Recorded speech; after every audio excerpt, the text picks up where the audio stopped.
Everybody. As Jennifer said, my name is Grant Stephen.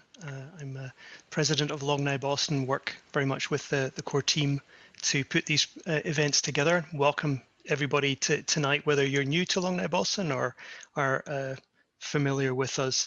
I also want to welcome Roman, who's joined us tonight.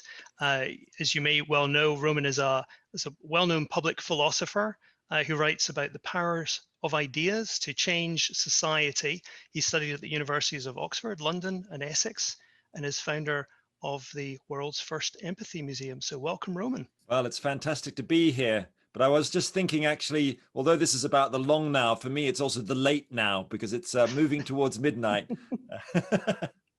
Absolutely. So we're very grateful for your time and grateful for however much coffee you've absorbed during the last kind of 5 hours or so. We hope to give you a stimulating evening. We also are looking forward to members of the audience adding questions into the chat as well. As we go through the talk, Roman and I will be kind of back and forth on a series of aspects relating to his work on long-term thinking, but this is very much an audience participation event. So we would very much encourage you to, while we're talking, thinking of questions you would like to explore yourself and pop them into the chat.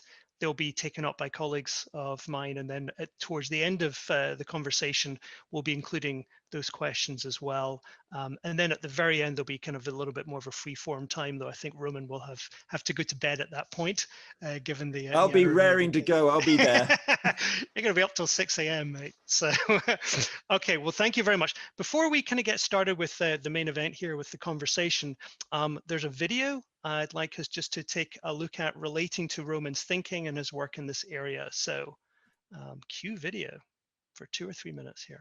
So, Kim, we can't see the video. We can maybe We hear Homo it. sapiens Yep. are newcomers in the cosmic story.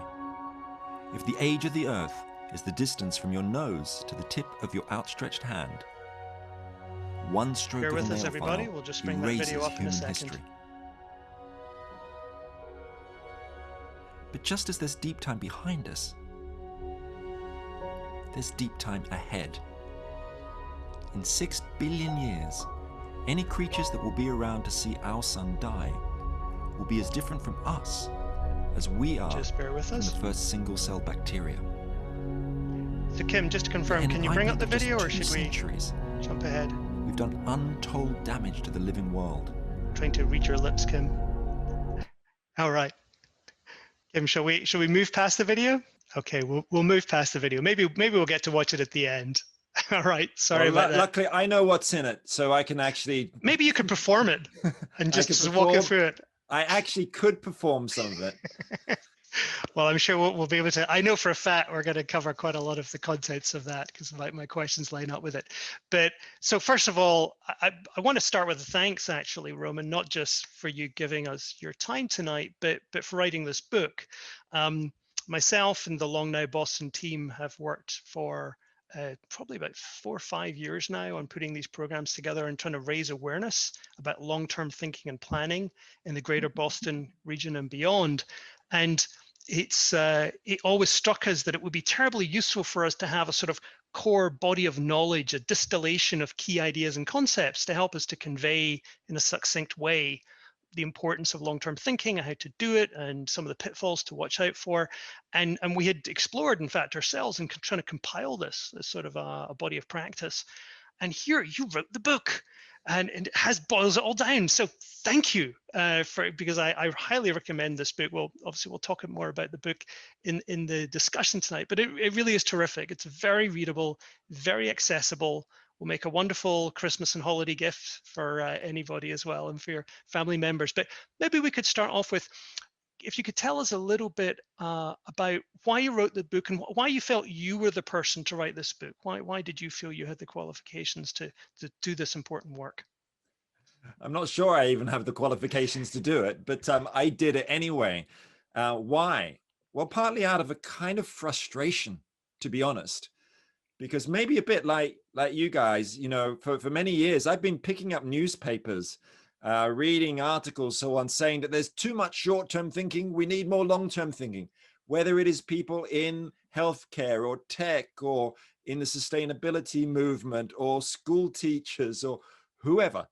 designers, architects, all sorts of people saying that we need more long-term thinking. I mean, if you think of Jared Diamond's book, Collapse, in the last pages, he says, well, what's this all about really? Too much short-termism, not enough long-term thinking. But okay, you can say that, right? We need more long-term thinking, but what is long-term thinking? You know, are there different kinds of long-term thinking?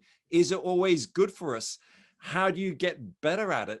You know, what's its history? And these were the things which really started firing my mind. And, you know, although I might be doing some kind of service to Long Now Boston, you know, I've, you know, in terms of clarifying some of these things and trying to create a toolkit for thinking about long-term thinking, which is really what my book, The Good Ancestors, is about. At the same time, I've been very inspired by the Long Now Foundation as a kind of movement. You know, the first time I wrote about the 10,000 year clock, you know, the iconic project, the Long Now Foundation, was back in 2006 or 2007. So I've been interested in these things for a long time, but it's only recently where I felt that on the one level, that frustration I just mentioned, you know, wanting to clarify. And then the other side is a recognition, which has become clearer and clearer to me, that perhaps never before at any moment in human history have our actions had such potential destructive impacts on future generations. Of course, you can go back to the Trinity test on July the 16th, 1945, the first atomic test, when humanity grasped for the first time that the possibility it could destroy its own future. But now we've got, you know, the climate crisis and biodiversity loss and impacts of AI and bioterrorism, a whole load of other things. So that makes this all the more urgent, at least for me. No, terrific. No, absolutely. I'm curious that, as you say, that our civilization creates a lot of fruits and benefits, obviously, for people in it, but there are these risks and these dangers that are being generated as well. But one of the challenges with long-term thinking and promoting the idea of people just thinking more long-term as a society and a broader culture is that people have a lot of other stuff to deal with. People have, you know, I find this all the time when I'm talking to people about long-term thinking and preparedness and all these things. You know, people have very full lives, they're very busy, very complicated lives, filled with stress, filled with competing demands.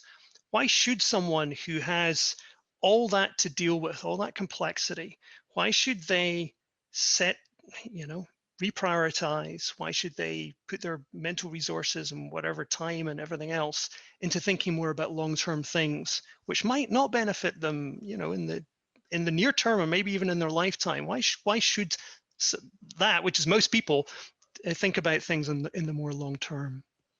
Well, I think Groucho Marx summed up the problem quite well. He said, "Why should I care about future generations? What have they ever done for me?"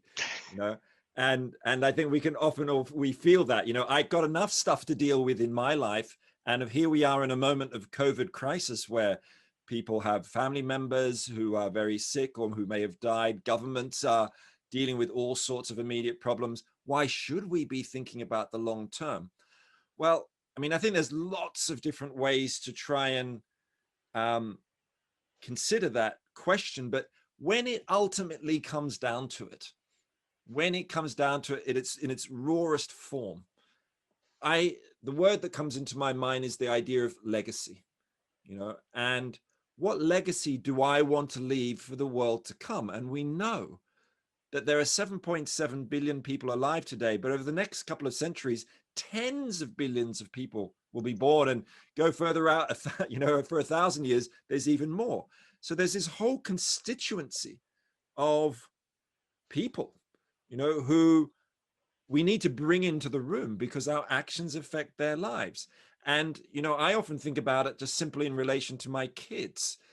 You know, I've got twins who have just turned 12. Well, look, my 12-year-old daughter could easily be alive in 2100, and if she has children, her grandchildren might be alive still towards the end of the 22nd century, right? That means the end of the 22nd century is not science fiction. You know, it's not a Kim Stanley Robinson novel, New York 2140. It's a family fact, right? It's intimate. It's just a couple of steps away from my own life. So ultimately, if you ask me, why should we care? That's why we should care, because we are connected to that future in intimate ways. But of course, we don't feel it, often in our daily lives when we're looking at our phones and dealing with deadlines and things like that. And that's why we need to create the kind of existential space in our lives to think about these things. That's what our conversation, of course, is about too right now. This is what we are doing. Sure. Absolutely. And so talk a little bit more about that existential space. What does that look like? Again, for regular people who've got busy lives and other stuff going on, but they probably have kids, and they want their kids, I'm confident they want their kids to have a good future, and I'm pretty confident they want their grandkids to have a good future and beyond. What does that existential space look like? Well, in a way, the existential space is inside our own brains. It's about a struggle going on. And I do actually have a couple of props on me, which would have been in the video we'd seen, which is that I think there's a struggle going on between what I call the marshmallow brain and the acorn brain, right? And the marshmallow brain is the bit which focuses on short-term rewards and instant gratification. And of course, the acorn brain is about long-term thinking. And there's this constant struggle going on in our minds, right? Do we party today or save for our pensions for tomorrow? Do we upgrade to the latest iPhone or plant a seed in the ground for posterity? And of course, the marshmallow brain is driving us a lot. And it's called the marshmallow brain, of course, after the famous marshmallow test psychology experiment in the 60s, where kids had a marshmallow put in front of them. And if they could resist eating it for 15 minutes, they were rewarded with a second marshmallow. And the majority of kids, snatched the snack and ate it up. Now, there's lots of critiques of the marshmallow test. I know that it's impacted by socioeconomic background, but the big critique is that there's this other part of our brains which lives here in the frontal lobe, particularly the dorsolateral prefrontal cortex. That's the bit which is about long-term thinking. And so in terms of the existential space, we've got these different competing parts of our minds, but it's that long-term part of our brain, which is actually what I found really surprising doing my research for this book is, it is better developed in humans than most other creatures. It's a new part of the brain. It's only a couple of million years old, right? Compared to that 80 million year old marshmallow brain, but it's better developed in humans than most other creatures. Like, a chimpanzee might plan ahead a bit. They'll get a stick, strip off the leaves and, turn it into a tool to put in a termite hole, right? But they'll never make a dozen of those tools and set them aside for next week. And that is what we do as human beings. We are the masters of the temporal pirouette. Our minds can dance across time horizons. And one moment we can literally be answering a text and working on a cycle of seconds. And then we can be thinking about writing song lists for our own funerals. And then as societies, well, then we can build the Great Wall of China or voyage into space. That is the acorn brain in action. So to go back to your question, I will answer the question now, ultimately.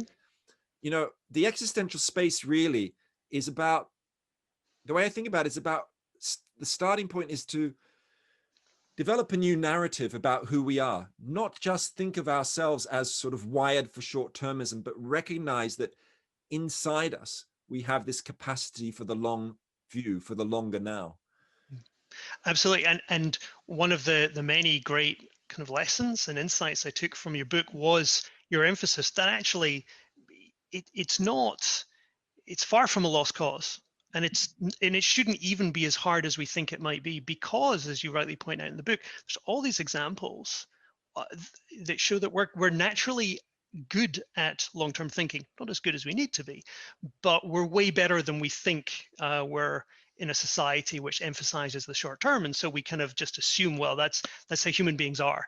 But as you rightly say, we're surrounded in the history of human civilization with numerous examples of very powerful long-term thinking as well. Let me delve a little bit, if I may, though, into, since you talk about your kids, and I've got 2 kids as well, and I think about decision making that I would make that might advantage them or their generation versus decision making that might advantage, I don't know, 5, 10, 20 generations out, maybe. And that longer term decision making might actually be prejudicial, might be negative in the short term. By the short term, I mean the outcomes for my children. What are the techniques or the ideas that you would go through when you're talking about balancing up those things, particularly given the uncertainty? Like, we don't know what life's going to be like 100 years, 200 years, 500 years from now. We don't know what technology is. We don't know what issues and concerns human beings are going to have. So how do you balance those two things when there's could be a short-term gain for our children versus long-term benefit? I mean, I think it's a wise thing to raise that question and to consider whether there really are trade-offs between, you know, the interests of current generations and the interests of future generations, and whether there's ways of bridging that divide. I would contest the idea that we don't know a lot about the future, actually, in some ways. I mean, of course, I think particularly on the technological level, yeah, we don't know what's coming. We don't know whether 2049 is going to be like Blade Runner 2049 or not. You know, will the machines have taken over? We don't know how artificial general intelligence will develop and things like that. But I think particularly on the ecological side, we know a hell of a lot. You know, we have stacks of IPCC reports. We have strong scientific evidence that business as usual is going to leave us with a world in 2100 that's going to be 3 to 4 degrees hotter and maybe 2 meters higher in terms of sea level rise. Look at the latest research by Johan Rockström, who developed the planetary boundaries measure, you know, Earth system sciences, Rockström, brilliant. And so I think we've got certain areas of certainty.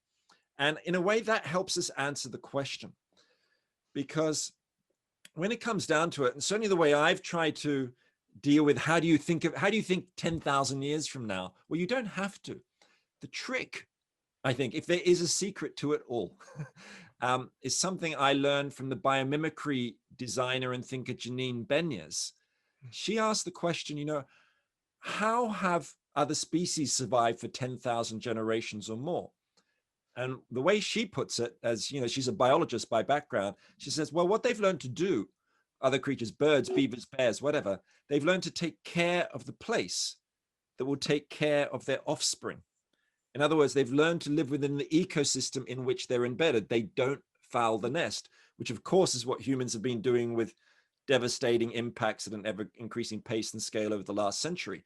So therein lies the secret, because long-term thinking may not be just about extending our time horizons, not just about time. It's about place. It's about regenerating place.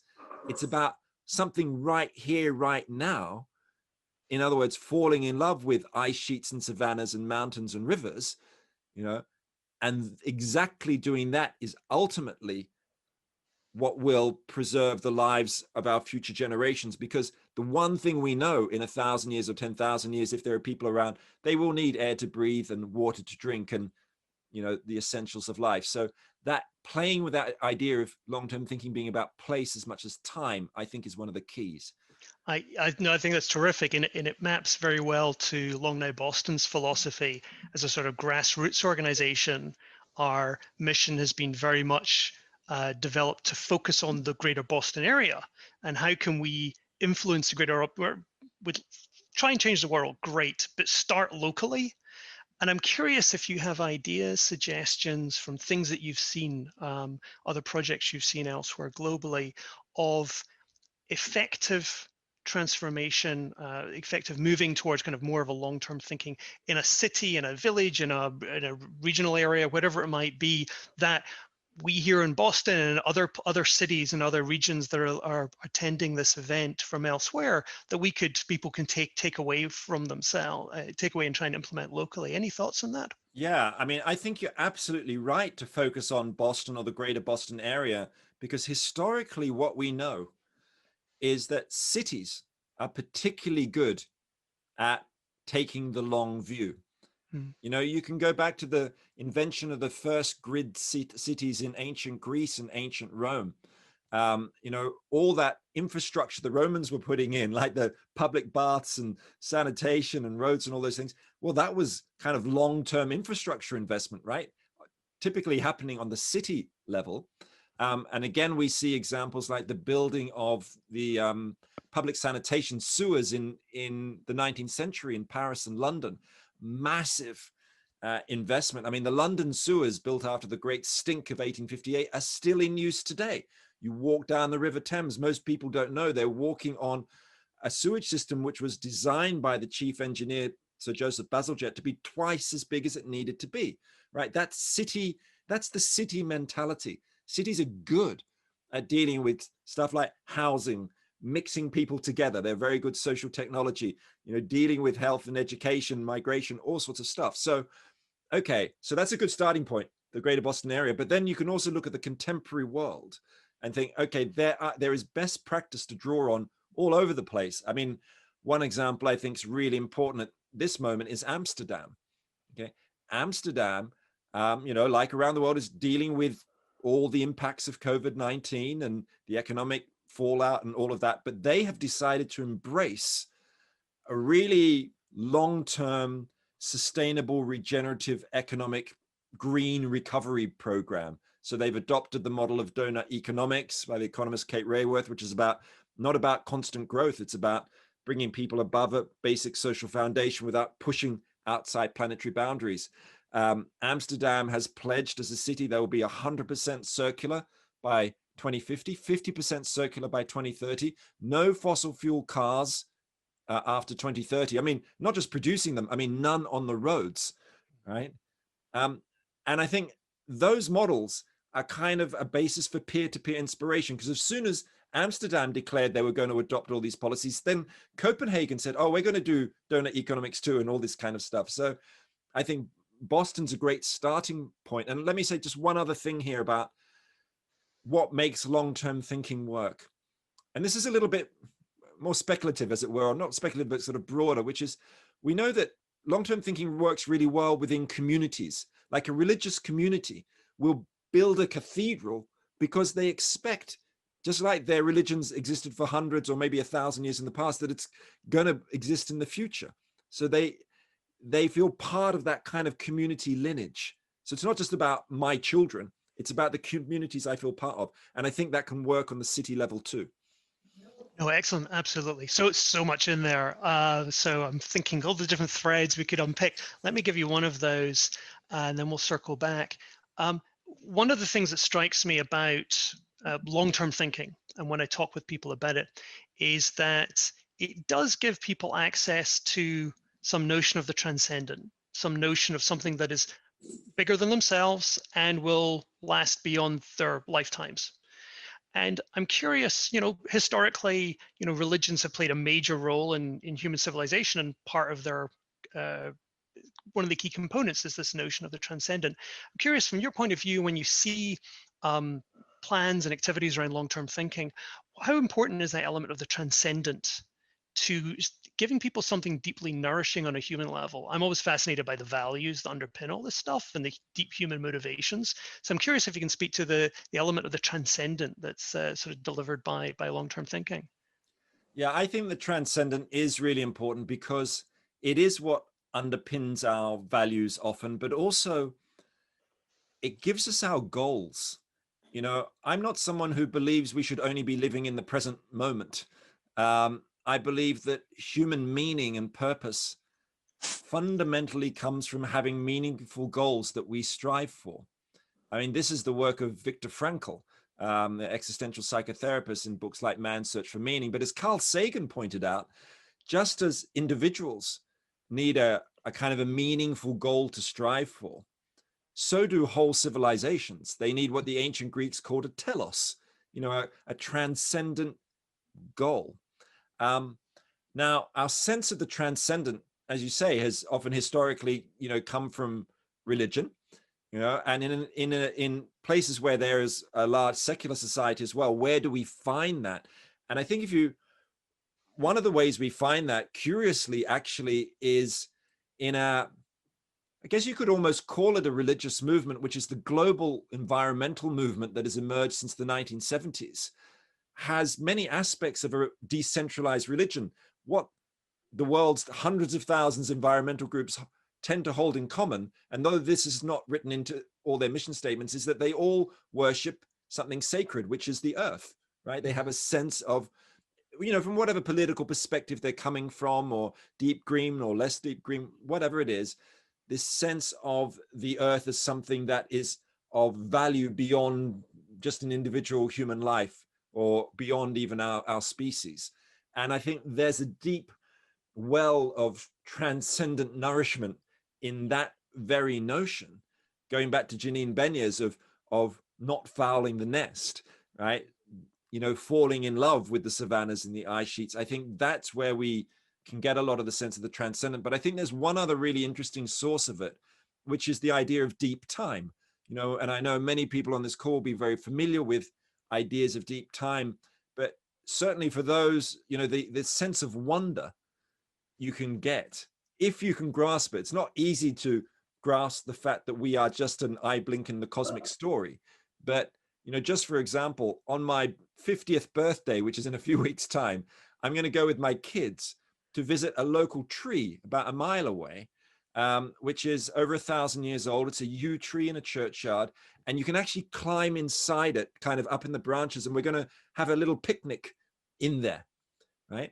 And it's my little way on my birthday, my half century of trying to connect with that longer sense of time, something that transcends that day, my life, because that tree was around in the Norman conquest and will be around long into the future too. So Perfect. I think there's many sources here. No, terrific. And I'd say I just celebrated my 50th birthday, and I'm feeling bad because I didn't go and sit in a tree. I did something else which I won't talk about on camera, but it was also a lot of fun. There's lots of ways to do it. You can do it with all sorts of interesting drugs and cocktails, and who knows. Well, maybe in another call we can go into some of those other areas. But if we may, let's switch from talking about the transcendent and the sacred to the profane, and to the gritty realities of changing human culture. And you mentioned earlier how when you're walking around the streets of London, you're walking on top of the great sewage system that was a creation of the mid 19th century Victorians that came out of the Great Stink. And you write very well about this in your book, about the experience of what the outdated infrastructure was doing to the city of London as it expanded rapidly. But the key thing that you identify in your book, and that I want to drill down into here, is, as you can, I'm sure you can tell the story, that probably wouldn't have happened unless a certain sort of air conditioning system or early air exchange system had been introduced to the Houses of Parliament. And so I want to understand a little more about how change decisions are made by those in power. Maybe you can start by talking about the sewer and the Great Stink in the Houses of Parliament, and we can kind of go from there. Sure. So, you know, the history of the Great Stink of 1858, you know, is based in the fact that in the decades up until then, raw sewage was being dumped in the Thames, and tens of thousands of people were dying of cholera and diphtheria and other diseases, you know, in those years. But the stench was so bad in the long, hot summer of 1858 that it was even wafting into the Houses of Parliament. And because of Parliament had recently been rebuilt and the way that the air pumping system worked, this stench went everywhere, and members of Parliament literally couldn't breathe, like today's ones wearing masks, you know, and they were having to abandon debates. And it was through that moment of crisis that they then passed the emergency legislation to finance and to enable the building of the sewers, which people have been calling for years and years and years and years. So it required, I guess, in terms of the historical sociology of this, you know, it required those in power, elites, being impacted, right? It wasn't enough that just the laboring poor had a bad stench going up their noses. It was the fact by those in power were hit by the impacts. And of course, going back to, you know, Jared Diamond's book, Collapse, this is one of the things he talks about. You know, if elites can protect themselves, well, then they're not going to do anything, right? Because they're not impacted. Eventually, they will face a downfall probably in the end. And this is something that I think was very evident during Hurricane Sandy. You know, when it hit New York, was it 2012? You know, some people were able to protect themselves, like Goldman Sachs had its own generators and 10,000 sandbags around it. But then 500,000 people didn't have access to healthcare or water and so on. And this was what's being called climate apartheid. You know, and that's the future we're facing. So in there, I think is something really important about understanding how change happens, about crisis, about the impacts on elites. maybe a little bit about technology in there too. And so let's drill into that, because obviously we don't want to have to wait for a crisis in order to effectuate significant, important change. Clearly, that tends to be what happens, but it would be better if we could avoid that as a mechanism. And so I'm curious on your views as to those who can influence through writing, through communications, through activism, whatever it might be. Are they best focusing their energies on changing public opinion? And so that ultimately, if you change public opinion, then policy and legislation follows? Or is it best to spend all one's energies focused on the power elite and, government and various related actors in that kind of strata? Which, and if you had to choose one or the other, I guess, to make it just Well, a hard question, where is the energy best focused? I think to answer that kind of question, I think there's some really good historical examples to look at that can unpack it a little bit. So let's take the fall of the Berlin Wall, 1989 November. Now, on one level, that was a moment of kind of crisis where suddenly tens of thousands of people are turning up and pushing through the wall. But if you look at the histories of the Berlin Wall, it wasn't just a momentary cataclysmic event. Actually, those groups of people had been organizing sometimes for 10, 15 years. There'd been theater groups, in Leipzig and in Poland and other places. And, this is where the opposition movements developed, and they'd been meeting week after week in opposition to the state socialist government. So it's a mistake to think that crisis, just emerges at one point. It has to come from somewhere, and that somewhere is, I think, a lot of it is the ideas that are available in a society at any one time. So if you think of the 2008 financial crash, I think a lot of people are saying, okay, the crisis happened, but where were the ideas, the alternative economic models around? Well, maybe they weren't around in the form they needed to be. And so we ended up bailing out the banks and so on, going back to business as usual, waiting for the next crisis to come. So I really believe that the working in the area of ideas, whether it's in education, community dialogues, all sorts of ways to change what I think of as the ethnosphere. So you've got your biosphere, but you've got that gives us the air we breathe, but the ethnosphere is the cultural air we breathe. That's where our paradigms come from, what's thinkable and unthinkable. And just to add a tiny anecdote here, when I wrote a book about empathy back in, more than 5-6 years ago, and in fact, some years before that, I was lobbying the British government, working with the NGO Oxfam, to change the British primary school curriculum, elementary school curriculum, to have empathy as like a school subject, a bit like, geography or history. And we failed to influence the government, partly because the word empathy wasn't even in public discourse, right?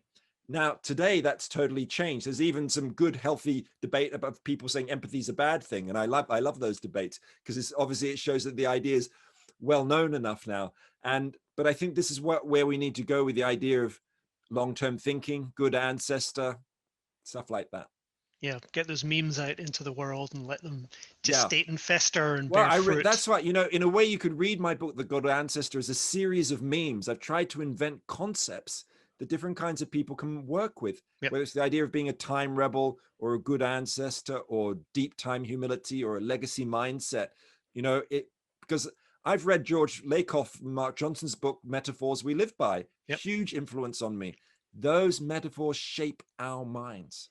Yeah, as one is reading the book, I can say I was constantly thinking, oh, that's going to be really interesting to see someone take those ideas and run off with them and write a magazine article or write another book. I mean, there's umpteen theses or businesses that could be built around these concepts. So one was constantly, as one went through the book, aware of the idea of seeds being planted, and even if you say in the book, like, you don't know if you've got this exactly right, but this is the starting place, and you're encouraging people to go and run with it. And I think it's fantastic. It's clearly how cultural change and evolution kind of happens. So it's wonderful to see. I'm curious as well, one of the concepts you talk about in the book is the idea of decolonizing the future. And obviously people are familiar with the concept of colonization, and where one group or individuals goes into another geography and sort of takes over. And sometimes with good intentions, sometimes with not so good intentions, they can do terrible damage. And I'm curious, when you talk about, maybe first you could talk about the concept of decolonizing the future, but then also I have a follow-up kind of query around, is there still a danger that we could still impose our own current values on those future generations without realizing it?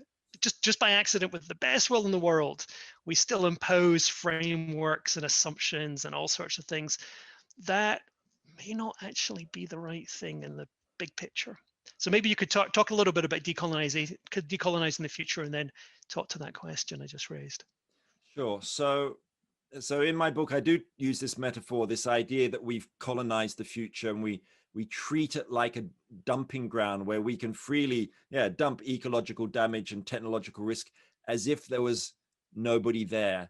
And I'm very wary of using that kind of language. And I thought about it very carefully and talked to lots of different people, indigenous people and, Black British activists, working that kind of from those kind of different positions, and trying to think about that metaphor. And for me, where it really came out from was the fact that I'm Australian, and I've grown up with the language of colonization, and particularly the idea that when Britain colonized Australia in the 18th and 19th century, they drew on a legal doctrine now known as terra nullius, the idea that the continent was nobody's land. There were no indigenous people there. Of course there were, right?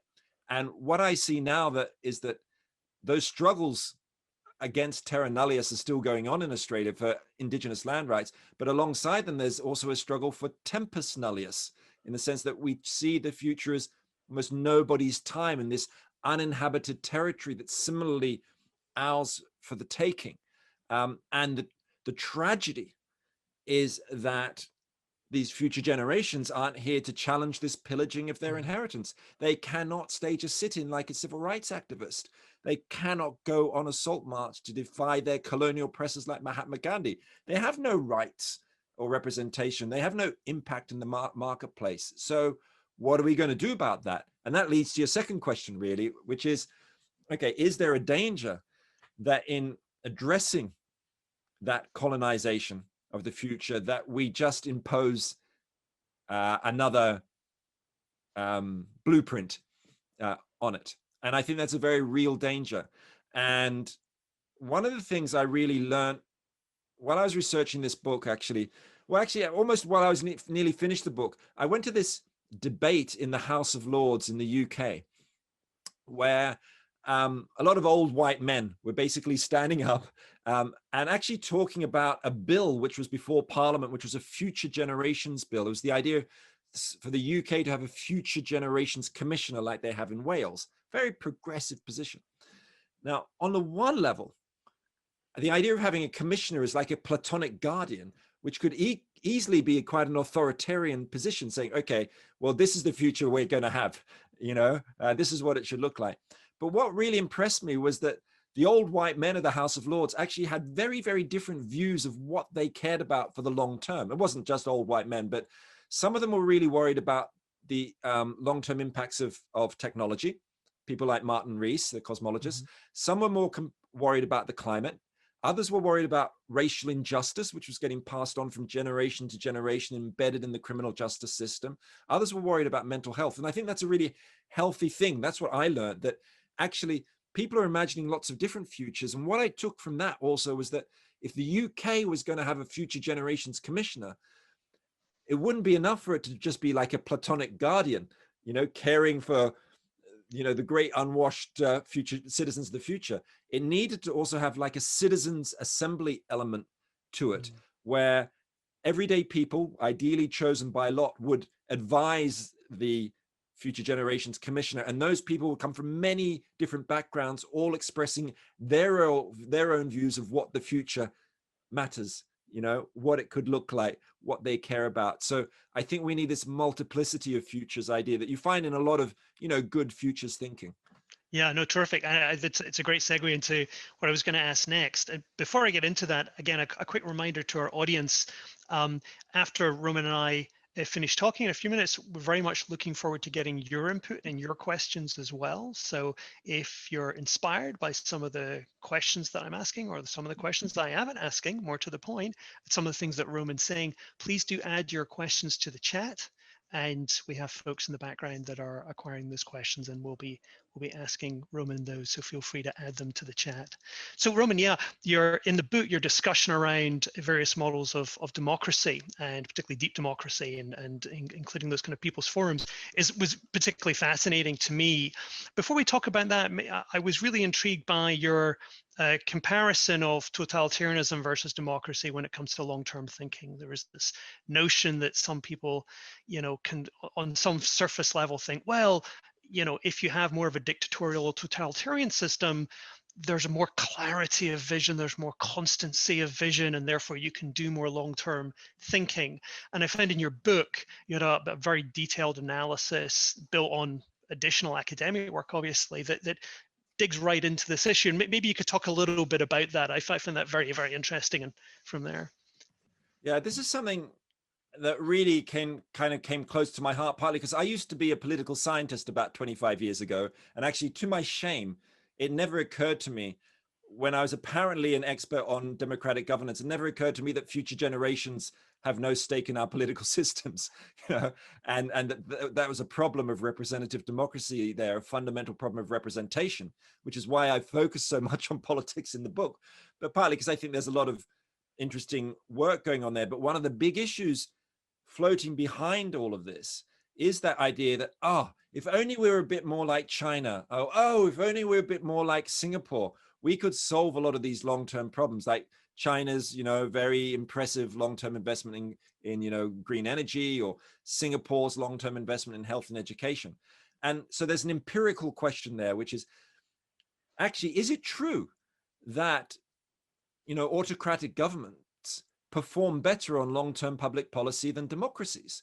And because I used to do a lot of quantitative political analysis, I thought, right, I'm going to find out, what do we know about this? So, I wish I could show you properly, but I'll just flash up a page of my book, which is a scatter graph. There's lots of data as well as philosophy in this book, but that scatter graph shows on the x-axis going across a measure of long-term public policy called the Intergenerational Solidarity Index, which I've invented by a guy called Jamie McQuilkin, who I work with on the book. And it brings together 10 different measures of long-term public policy, like renewable energy in your energy system, or long-term investment in healthcare, or levels of inequality, a whole load of things. And they're put together as a composite indicator, a single number, ranking 122 countries. The US doesn't come out very well. It's only number 62 out of 122. Iceland's on top. There's some interesting countries near the top, Costa Rica and so on. But that's the x-axis, this index of long-term public policy. On the y-axis is a very well-known measure of democracy called the VDEM Liberal Democracy Index, used by political scientists anywhere, a kind of gold standard. But what it shows is there's a best fit line.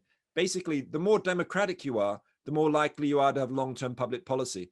And equally, the more autocratic you are, the less likely you are to have long-term policy. In fact, of the 25 highest scoring countries on this index, 21 of them are democracies, and the 25 lowest scoring, 21 are autocratic governments in various forms, military dictatorships, one-party states, whatever. And so it tells us something that, yes, Singapore and China, but they're kind of outliers, really, for the big story. The real story is that democracy and long-term thinking go together, but it doesn't mean that democracies can rest easy. They can do so much more to bring long-term thinking into the DNA of their institutional arrangements. So maybe we could unpack that a little bit. You talk in the book about these 4 sort of design principles of deep democracy to help address exactly the deficit that you described there. And one of them is these kind of people's forums, but there's a number of other elements. Maybe you could talk through those. We'd like to hear more. So there are different models, I think, of ways to inject long-termism into the DNA of democratic institutions. One kind of model is that guardian, the idea like the Welsh Future Generations Commissioner, or an ombudsman like they had in Israel and Hungary, an ombudsman for future generations. That's one model. A second model is the the kind of civic assembly model, drawing on people. And there's some really interesting examples of this. The one I love is in Japan, something called the future design movement, which is directly inspired by the Native American idea of, particularly the Iroquois idea of seventh generation decision making. And they invite local people to discuss and draw up plans for the towns and cities where they live, typically divide them into two groups. Half of them are told they're residents from the present day. The other half are given these like almost ceremonial kimonos to wear and told to imagine themselves as residents from 2060. And it's the residents from 2060 systematically advocate far more transformative city plans: healthcare investment, action on AI, COVID, climate change action. And this movement is now spreading across Japan. It's being used, future design, in big cities like Kyoto. It's being used in Japan's Ministry of Finance. So that's a model that could be rolled out all around the world. And then a third really important area is legal reform. And I never thought I'd get so excited about law, but I'm really excited about law. I mean, in the US, there's, for example, there's a really great public interest law firm called Our Children's Trust, which, as many people on this call may know, have filed a landmark case against the federal government on behalf of 21 young people called the Juliana 21, who are campaigning for the legal right to a safe climate and healthy atmosphere for both current and future generations. That's amazing in the history of rights since the French Revolution, giving rights to people who may not be born for decades. Wow. But this is going on. Now, they're probably going to lose, but these are long-term struggles, like the struggle for women's rights in the US. You know, how long was Ruth Bader Ginsburg doing her thing for, right? These are what these struggles are like. And that case, that David versus Goliath case in the US brought by Our Children's Trust, is influencing legal cases around the world. I mean, in the Netherlands, there's been an important case recently called the Urgenda case, which is about, the rights of future people in effect to a clean climate. There are cases in Pakistan, Uganda, and elsewhere. So I think law has a really important place to play, particularly probably in the US, which has this, constitutional ethos in terms of how social change happens. Sure, absolutely. And as you say, it's a long-term process, and activists are the ones that drive the change in many But you cases also over need time. really courageous judges. This is what I'm learning from talking to a lot of people in the movement. These judges in the end have to make an existential choice. Are they going to let this go to trial, for example? Yep. Of course, they need to draw on precedent and so on, and they're influenced by the movements. But, this is new, right? Yeah. you gotta work on those elites. You gotta get them on board. Yeah, absolutely. On another angle on this, we talked about this a little bit earlier, but I'd love to explore it a little more. When it comes to some of the short-term costs, particularly from an economic point of view and a material gain point of view, I'm personally fascinated. I run a business, and I'm very interested in entrepreneurship and innovation. So when I come across arguments in favor of maybe a zero growth approach or a very different growth model, focusing on prosperity in a very different frame from the traditional model. I don't dismiss it, but I do have a sharp intake of breath and going like, well, how sounds like a great idea, but a friend of mine talks about this as being the yoga and poetry economy. Like, as if everybody was doing yoga and poetry. Yeah, right. That's not going to have much impact on GDP can go up without material throughput rising. Exactly. So I'd love to hear about your thoughts on the economic model. What ideally comes out of this? So a lot of people have a fear that, if we have to live within the boundaries of the planet, well, boundaries sort of bind us, don't they? And they might lead to stagnation and so on. But hey, Mozart composed on a 5-octave piano, right? Jimi Hendrix played on a 6-string guitar. Serena Williams within the boundaries of tennis court. A huge amount of dynamism and innovation can happen within boundaries. And look, there is a boundary we must, if you're really a long-term thinker, you at least must care about preserving life on the one and only planet we know that sustains life. And so those economic models, which I think have the biosphere as a kind of a boundary, are the ones to go for. The circular economy, for example, or the donut economy, these things. And one way I think about it, if you think about the Amazon rainforest, nothing in nature grows forever, whether it is a forest or your children's feet. But the Amazon rainforest, isn't necessarily growing outwards, a lot of it's being chopped down, but there's the amazing dynamism going on within it. there are species rising and falling and spreading and declining, all sorts of things, and I think, as someone like, as yourself, as an entrepreneur, all of that can go on in an economy which is staying within its boundaries, right? And in fact, an economy itself doesn't have to be necessarily, GDP itself doesn't have to be going up. If it's not going up, it doesn't mean there's stagnation, right? It doesn't mean there's stagnation. And one of the challenges there, though, is that when you have a country, certainly a city might agree to move in that direction, a region, a nation might be prepared to do that. But if a nation does go in that direction, they have another nation nearby which they're competing with using traditional metrics of competition, or militarily competing with, you then get into the challenge of how is one country, coming back to human nature, how is one country prepared to sort of take the risk of militarily becoming maybe weaker because they're not innovating around the technologies, the military hardware, the whatever else, compared with others. So how do you move the whole species in that direction when we're still working within the framework of countries? That's our principal kind of global political unit.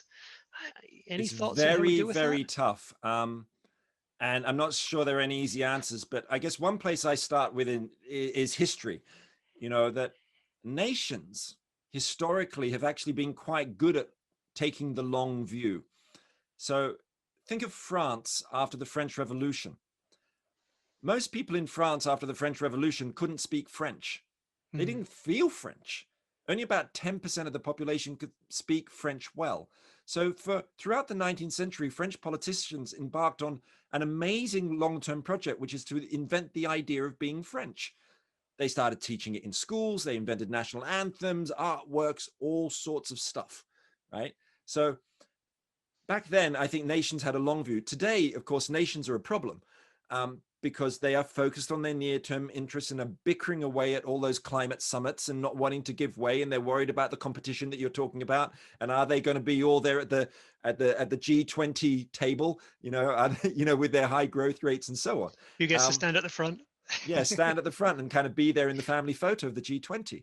And those are real dilemmas, and that is the reality of it. And I think, again, we can look at certain countries.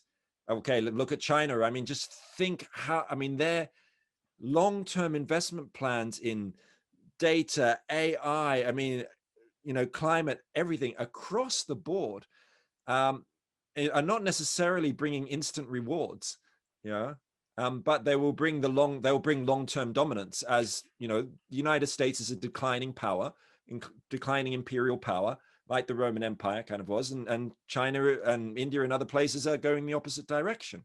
And these things can be turned around, but the collective existential decisions are so huge that I don't have great faith in nations being the prime movers of long-termism this century.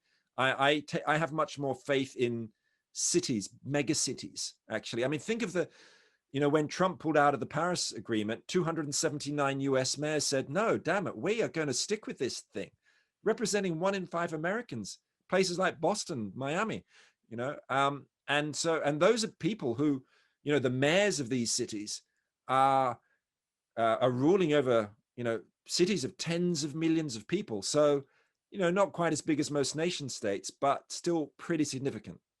Excellent. No, absolutely. And again, harks back to Long Now Boston's mission and focus on our local region and trying to create influence and move the needle a little bit or a lot in the right direction.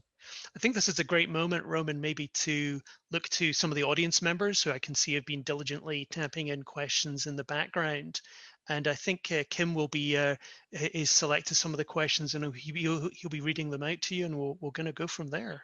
Yeah, there's some here that really span the spectrum. Some are like so deep, and some are real. Let's start with the real easy ones first. John Grant, he's passing on kudos that he loves the book, and he's dropping names about your colleagues, Toby Ord and McCaskill. And they are looking at saving lives now as one of the best things you can do for the future. And George Gantz is asking a similar kind of question along those lines, and we'll come back to that. So John is asking, although this is clearly a worthy cause, it seems that long-term thinking would take a different view. And do you know of any organizations or end goals that you would advocate as being worthy of support from a long time point of view?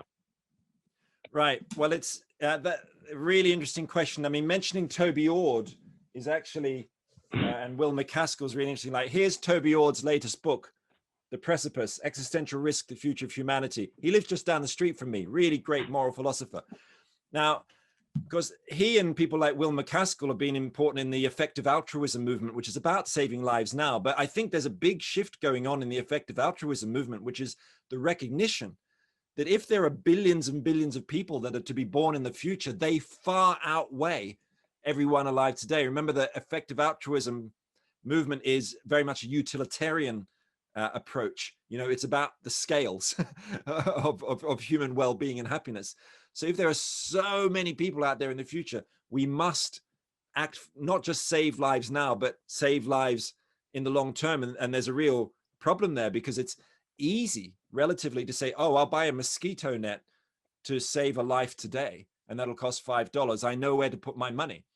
But where do I put my money if I'm looking at existential risks where, you know, what's the probability of, you know, climate impacts or an asteroid hitting the Earth or whatever it's going to be? And in fact, that's what Toby Ord tries to do. He puts a lot of numbers on the probabilities of these long-term impacts. And where I think I have some difference with him is that because he's interested in what are the kinds of things that are going to wipe out humanity, right? He's much more worried about AI, for example, or genetically engineered pandemics and something like climate change, which he thinks is not going to wipe out humanity. Whereas I probably care more about those impacts of like the ecological crisis. Not that I dismiss the tech ones, but the ecological ones, because we know that they're going to happen. They are happening now. That future is already here. So it seems clear to me where a lot of our action should be taking place.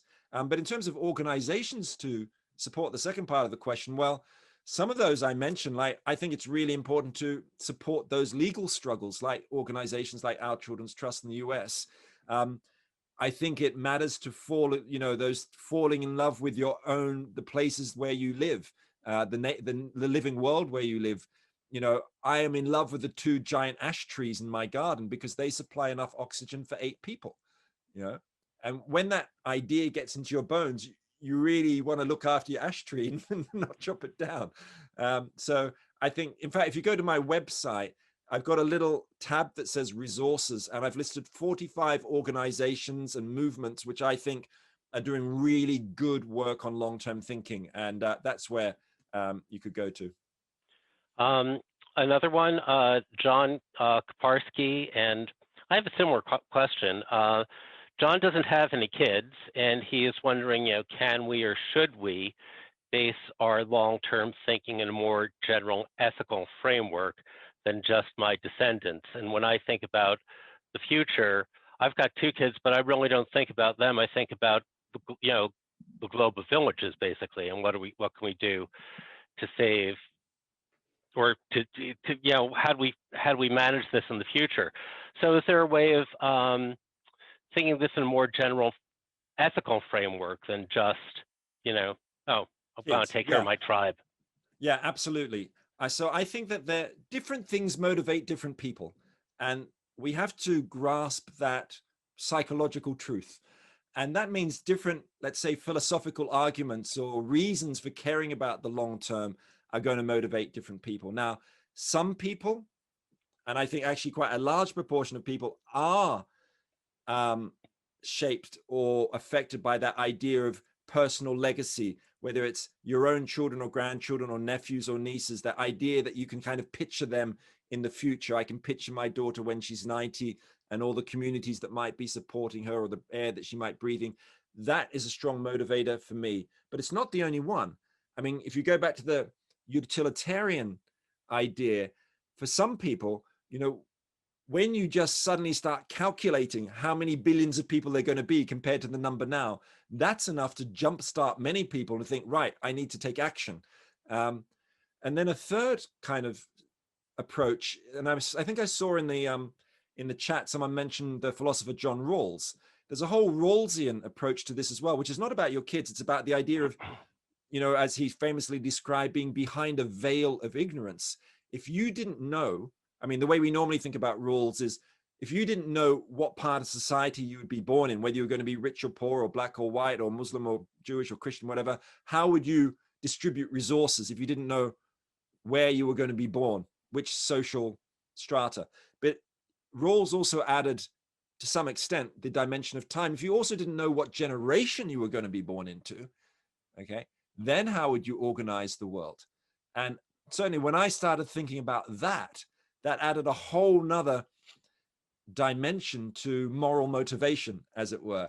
The idea, okay, if I don't know if I'm going to be born 10 years from now when the world's not much different from now, or 100 years from now when sea levels might be 1.5 meters higher, that's going to really impact my my thinking. So that's a thought experiment. And then I think a fourth and final one is the idea of what I think of as an intergenerational golden rule. Most ethical systems, religions and otherwise, have something like the golden rule: do unto others as you'd have them do unto you, in them somewhere.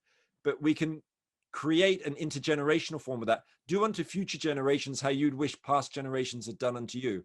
And hey, look at the past generations. Some of them have been great. We are the inheritors of many positive legacies, medical discoveries we've benefited from, the cities we live in, but we are also the inheritors of destructive legacies of racism, slavery, colonial inheritances, which must now be repaired, legacies of fossil fuel driven economies, growth driven economies, which must now be transformed. That signals to us, raises the question, well, what are then we going to pass on? So there's another moral strand of thought. Do you have time for one more? Yeah, I'll answer questions on that. Absolutely. Let's keep going, Kim. Let's go get we're some on fire.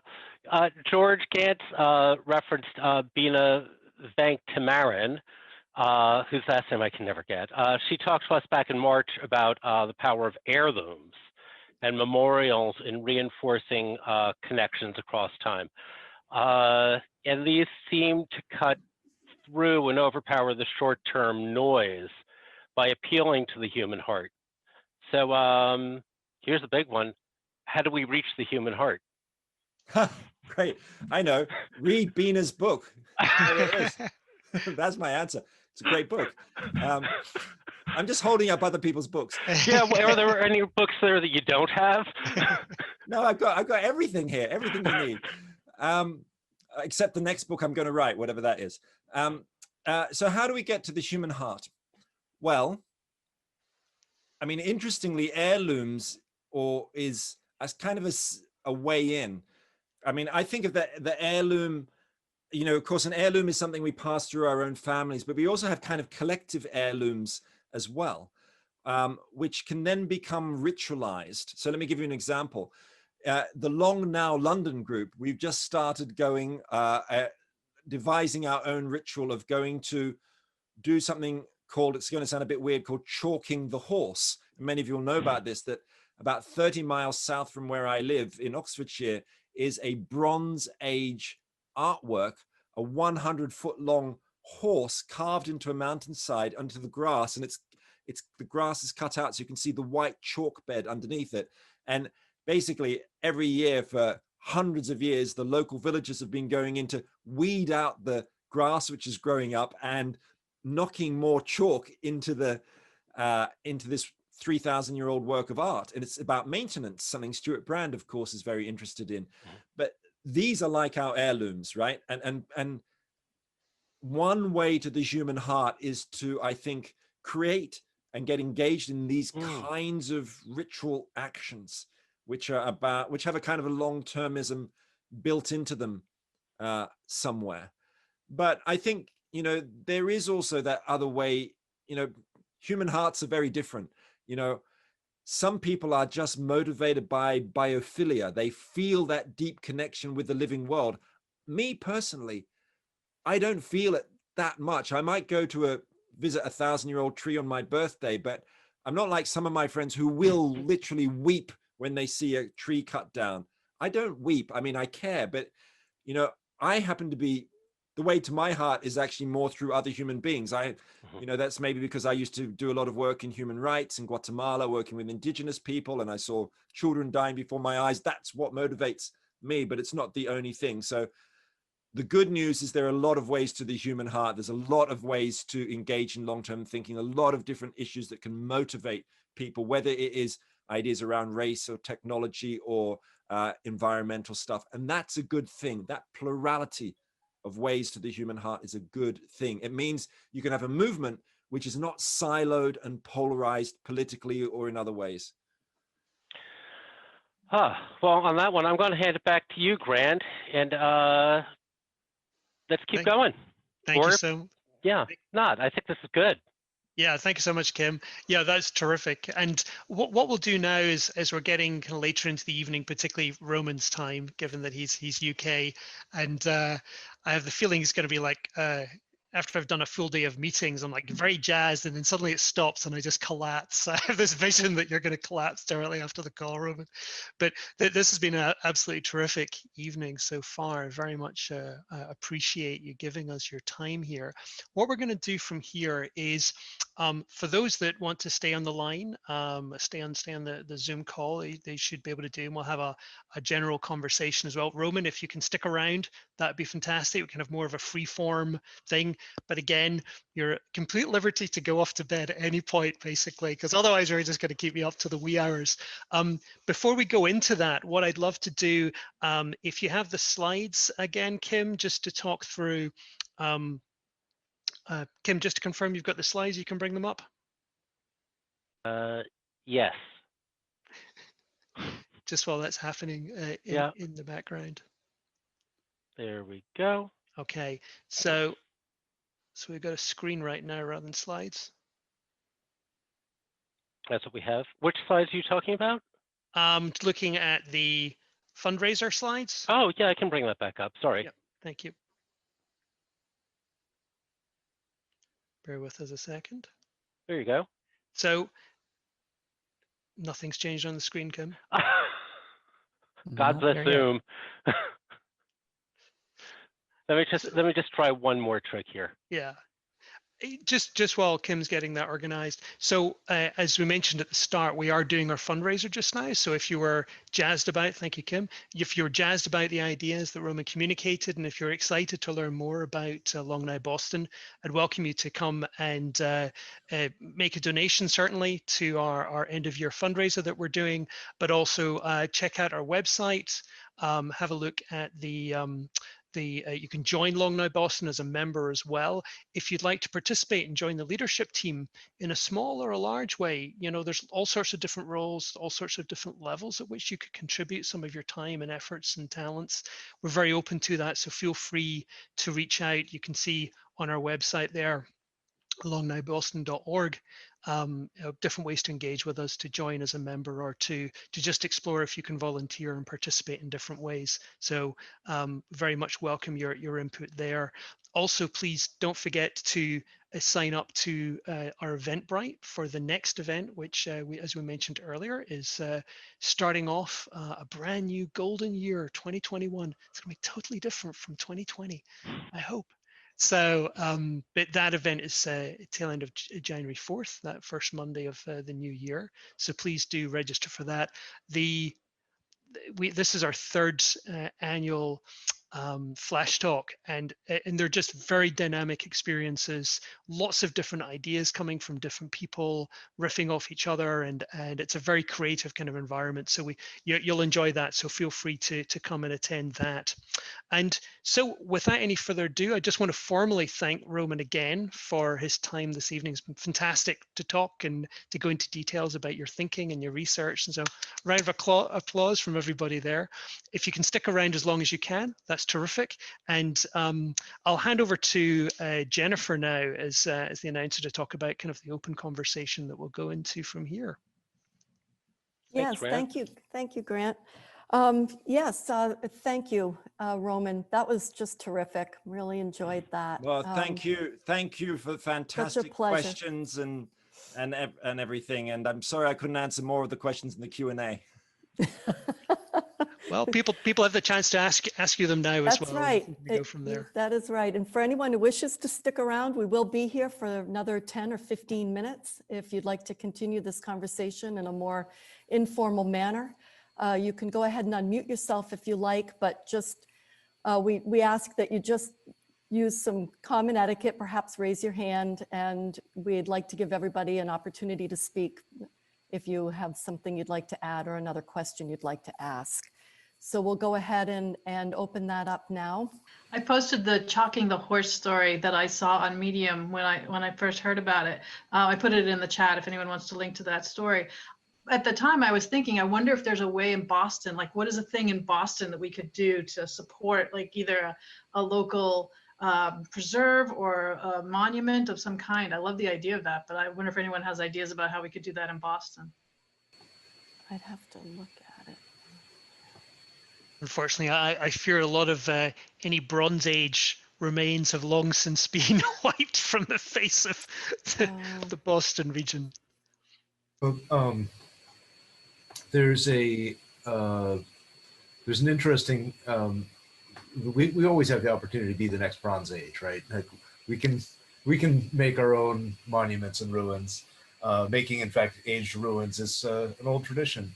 I think Frederick the Great had a fake Roman ruin outside of his Sanssouci palace. It's wonderful. It hides the water tank that fed the palace. So we could certainly commission a ruin of some sort if we wanted. But I like the idea of the maintenance and the maintenance culture that this is. There's a great article in the Times the other day about the New York one, not the London one, about a mochi shop or a mochi stall in Japan that's been going for 1,000 years. And it seems like the main motivation, at least currently, for it continuing to exist is that no generation wants to be the last generation. Nobody wants to be the one that said, screw it, and walked away. So it's been in the same family because everybody just has this, not even so much an obligation, but just a disinclination to let it drop. And I think that might be that might be when you're putting together the sorts of arguments and motivations, the disinclination to let something die might be even stronger than the urge to preserve for the future, right? If the distinction makes sense. Just in terms of something in Boston that could be worth visiting or making some kind of a thing. There is a structure that was built by an architect on the MIT campus. I think some people know about it. And there was a small video that I remember seeing about the engineer that did that. And it's really an inspiration. It's kind of an inverted arch sort of structure.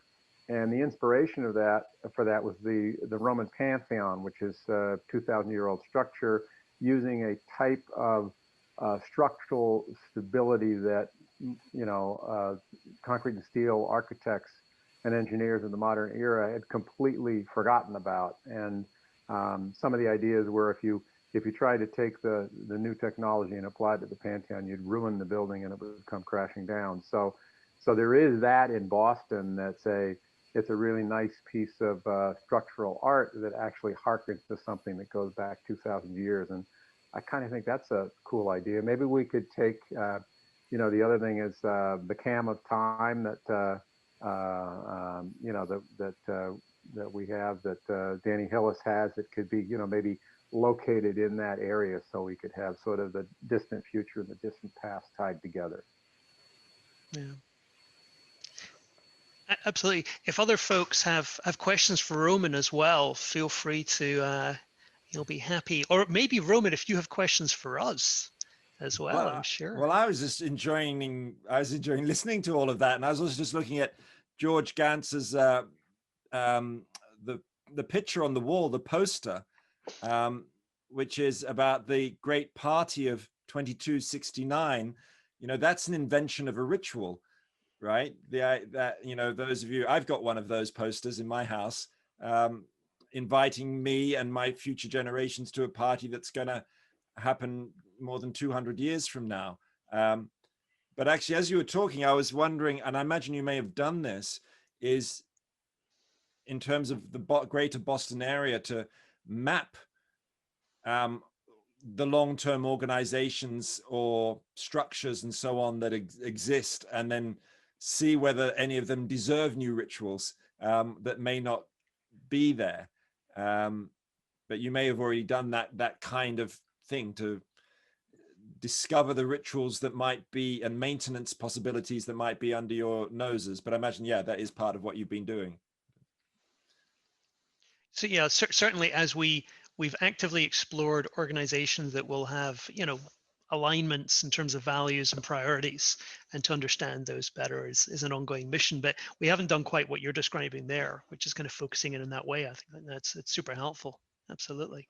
Yeah, we did have some people talking about what the coastline of Boston is going to look like in 50 to 100 years with climate change. And one of the challenges of picking an iconic landmark is you don't want it to be underwater if you're trying to hold on. So that was an interesting conversation. Or maybe dealing with the things that are underwater that weren't, 200 years ago.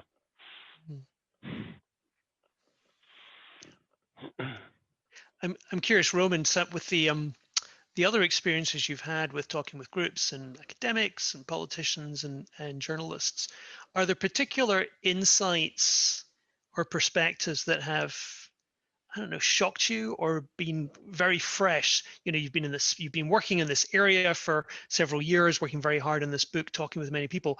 And I'm curious, the experience of going out with this book that you've curated these ideas and you're offering it to the world, any particular, what's been most shocking or refreshing about your experience talking to other folks now? That's an interesting question. I tell you what has popped into my mind. I don't know if this is an answer to the question, but I've been invited by a lot of governments to, I never thought this was necessarily going to happen. You never know how a book's going to be received, but I've been invited by a lot of governments to come and talk to them about long-term thinking, long-term planning. How can we do it better? And on one level, you'd think that would be sort of, they wouldn't be doing that in the middle of a pandemic. But of course, the pandemic has, at least for some governments, made them think, oh my God, we've got a lot of long-term planning to do, because there's not just the next pandemic that might be on the horizon, but there's all the climate impacts and there's the biotech stuff and all these things that might be coming our way. But I guess one of the things that sort of shocked me is the lack of, I know governments don't plan very much ahead, but particularly there's areas like around synthetic biology, for example. I was in a meeting with some UK government people recently, sort of off the record, and I was, as far as I can see, the UK government has not done a lot of thinking about the impacts of engineered biology, positive and negative and so on. And there's a lot of catch-up work for them to do. Of course, the civil servants have been preoccupied with Brexit and 100 other things, but there's these whole areas where massive thinking and research and planning needs to be done. And just the placement of regulatory structures to enable or development. So yeah, that was that's something that's really struck me. I think something else that's really struck me is, again, I was just thinking about politicians actually, is that I've been trying to think a lot about and practice different ways of communicating these ideas to people in positions of power. And I know I'm just going to be sort of sounding slightly like a broken record, but I have found that the idea of talking about personal legacies is the best way to reach people across the political spectrum, whether it's big investors or powerful politicians, to talk to them about the legacy they're going to leave, about children, grandchildren, nephews, nieces, and so on, as a bridge. It doesn't have to be the only moral argument, as it were, but it's a bridge, at least for me, for then talking about technical things. That's a bridge to then talking about discount rates, you know, something that's quite, you know, complex. But I found myself going in with this, you know, talking about legacies, talking about Jonas Salk and the idea of being a good ancestor. I found that works. And I've seen some focus group evidence on this as well, that way of communicating is more effective than talking about risks and probability, you know, saying, oh, we've got a 1 in X% chance that we're going to be wiped out this century. Even though that might be startling for some people, for most people, that isn't the best way to get them to sit up. You know, as we know from, you can throw people facts about climate change at people, it does nothing. You know? Yeah, the personalization of these big issues is huge, whether it's a kind of COVID denier who then gets sick, or whose mother gets sick, or, you know, gay marriage, or whatever it might be. As soon as you know someone, or someone in your kind of more immediate circle is experiencing more directly, you know, magically people's opinions start shifting quite rapidly. I mean, there's still a place, of course, for empirical evidence and rational argument. You know, I'm not saying that stuff doesn't matter. It does. It has to be part of the, you know, a mixture of ingredients, as it were. Yeah, I think the mixture of ingredients is the important. Like, so you personalize an issue, but I think that part of the personalizing issues is a great way to get, as you say, get people to pay attention to them. But also part of the long now idea is really to depersonalize the self, in a sense, right? That's a kind of a riff that I had occurred to me a while back, was that a long now really implies a big us, right?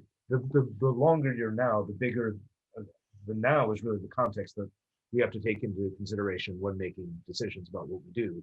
And the longer you're now, the bigger the community you have to be imagining. And of course, as you get into the centuries, then, as you said, we're thinking about a community of people who aren't yet alive. And so depersonalizing we're not limiting ourselves to just the things that we can actually reach out and touch. Seems like it's just as important as making the things that will affect people, you know, bringing that into something that they can reach out and touch. You know, to go both ways. I mean, I absolutely agree with that. And in fact, you know, when I'm doing workshops and things like that, and I'm encouraging people to imagine, say, a child they know in their life when they're 90 years old, one of the main things I do when I'm doing that is I say to people, look, it's not about, if you care about that child when they're 90, well, that child is not alone. You know, they are part of a whole network of community, people, whatever, and they're part of the whole web of the living world as well. The air they breathe, the water they drink. So it's all about trying to use that individual to get to something more universal. And as you were talking there, John, I was thinking of Brian Eno talking about the long now and the big here. You know, they're a pair, right? They work together like knife and fork and Fred and Ginger. You know, we need both. And I think you're absolutely right. No, terrific. Thank you very much.